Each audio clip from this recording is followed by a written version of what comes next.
All right. Is this good in terms of mic land? Yeah? Okay. So does the timing just start whenever? Can I go? All right. So as mentioned, the title of my talk is Dating the Academic Library, Why Reducing Uncertainties is Essential in 2017. While the year is obvious and dating is obviously very interesting and relatable, you might be wondering why I'm talking about uncertainties. So I stumbled across uncertainty reduction theory just last fall, and it's very relatable to patrons and how they interact and build relationships with services, specifically in an academic library setting. So today I'd like to talk to you about this theory in order to think differently about how patrons build relationships with the library. So I'm going to start my talk by talking about the theory itself. So uncertainty reduction theory was developed by Charles Berger and Richard Calabrese in 1975. So its main assumption is that when strangers meet, their primary concern is one of uncertainty reduction, or increasing predictability, about the behavior of both themselves and others in the interaction. So I'm going to talk briefly about the three phases that are central to this theory. The first is the entry phase, and this is a quote from the paper. By the end of the entry phase, the interactants have a fairly confident estimate whether they will be developing the relationship toward a more intimate level. So at this stage, there's a lot of judgment. You walk up, you meet someone, you shake their hand, and you're seeking predictability of that interaction further. The second phase is the personal phase, where individuals have interacted repeatedly. So a professor has used the library for, say, 20 years. The last phase is the exit phase, and during this phase, decisions are made about the desirability to interact further. So I'm going to compare these now to 3 stages of dating, just to get you guys a little bit more interested.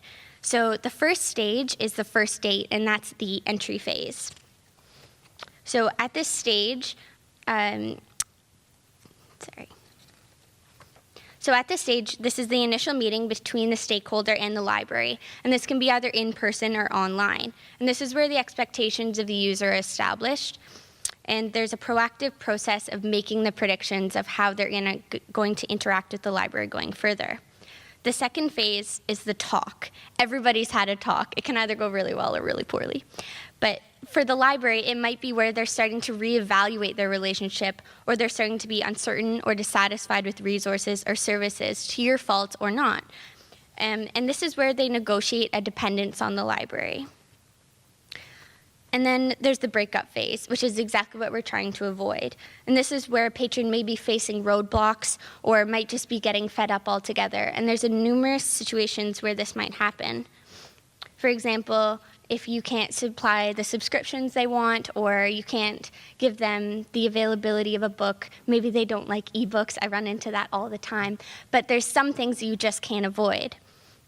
So there's a few reasons why we want to prevent the breakup. And I'm going to talk about those now.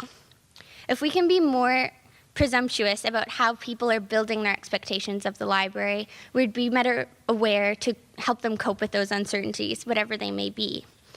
When a breakup happens, the patrons start to lose their advocacy for the library, which is an issue for academic institutions, as you know. In addition, there's implications such as legal issues if patrons, specifically instructors, are posting material that's not within copyright law, or they're using illegal downloaded textbooks, etc. It's going to have implications for everybody. So there's a few things that we can do to prevent the breakup. The first thing is to be totally transparent. Make those big decisions, whether they're really hard to make or not, but let people know and explain them. The next thing is this little book just keeps flying open on its own. But the next thing is to highlight the positives. If you have to tell someone no, which is the worst part about customer service, give them the positives, tell them what you can do, and then guide them to fair or reasonable alternatives. Now, I'm using copyright as kind of like a bounce board because that's what I'm used to. So if you can't give them the whole book, give them what they can have in fair dealing.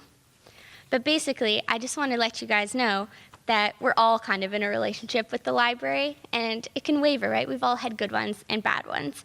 But patrons' interactions with services are very important, and I'm really interested in them. So I'd like to explore this further, but for now I have many more dates with the library. Thanks.